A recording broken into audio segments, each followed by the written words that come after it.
দুই ছেলেকে বড় করে তুলতে দিনরাত অক্লান্ত পরিশ্রম করলেও শেষ বয়সে সেই বৃদ্ধা মায়েরই ঠাঁই হয়েছে ভাঙা ঘরের মাটিতে।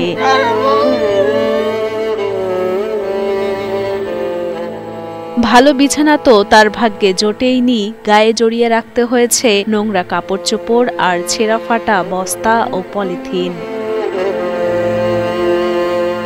চলাফেরা করার শক্তি না থাকায় বিছানাতেই মলমূত্র ত্যাগ করতে হয় বৃদ্ধা জুলেখাকে। পরে আছে একাই, কোনো গায়ে আছে কাপড় নাই, বিছানা সঠিক নাই, আশপাশেরা যদি পেট ভরে খাইতে দেয় তারপরও একটা সমস্যা। প্রস্রাব পায়খানা করে, প্রস্রাব পায়খানা হেরা সাফ করা তো একটা পছন্দনীয় মনে করে না, তিলে তিলে এই অবস্থায় যাবৎ পর্যন্ত।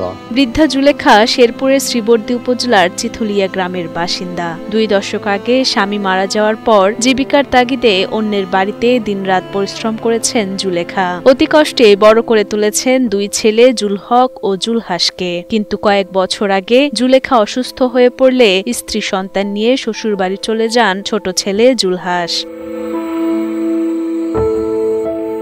এদিকে বড় ছেলে জুলহক ঢাকায় দিনমজুরের কাজ করায় সেখান থেকে মায়ের জন্য খাবার পাঠালেও কিছুদিন পর তাও বন্ধ করে দেন তিনি। সেই থেকে প্রতিবেশীরা খাবার দিলে খাবার জোটে, নয়তো না খেয়েই দিন পার হয় বৃদ্ধা জুলেখার। রোগী আমরা দীর্ঘ 4 থেকে 5 মাস থেকে এই জায়গায়, এটা তার স্বামীর বাড়ি। আমরা কতিপয় গ্রামবাসী চেষ্টা করছি চিকিৎসা করার জন্য। আমরা শরণাপন্ন হয়েছি কিছু মুরব্বী শ্রেণীর লোক, ওনারা বলছে যে এটা আমরা কি করবো, ওরা ওদের গার্জিয়ান আছে, ওদের ছেলেবেলা আছে, মানে কেউ কারোর জন্য আগায় না। এটাই হলো সবচেয়ে বড় বিষয়। তো অনেক দিন যাবৎ একাই, প্রায় খোলা আকাশের মতোই ঘরটা বোঝা যায় আর কি। এটা আগেকার মানুষ কইতো যে ডেরা ঘর, যে ঘরে কোনো বাতি নাই, একা একাই থাকতেছে। আর আমরা আশপাশে যারা আছি এরাও এরকম, আর কোনো খোঁজখবর নিতে পারতেছি না। বর্তমানে প্রতিবেশীদের দয়াতেই কোনো রকমে দিন যাপন করছেন বৃদ্ধা জুলেখা। প্রতিবেশীরা জানান, শেষ বয়সে তার এমন দুঃসহ জীবন দেখে ব্যথিত তারা। তাদের চাওয়া অন্তত শেষ বয়সে ভালো বাসস্থান, সুষ্ঠু স্বাস্থ্যসেবা ও পর্যাপ্ত খাবারের ব্যবস্থা করা হোক বৃদ্ধা জুলেখার জন্য।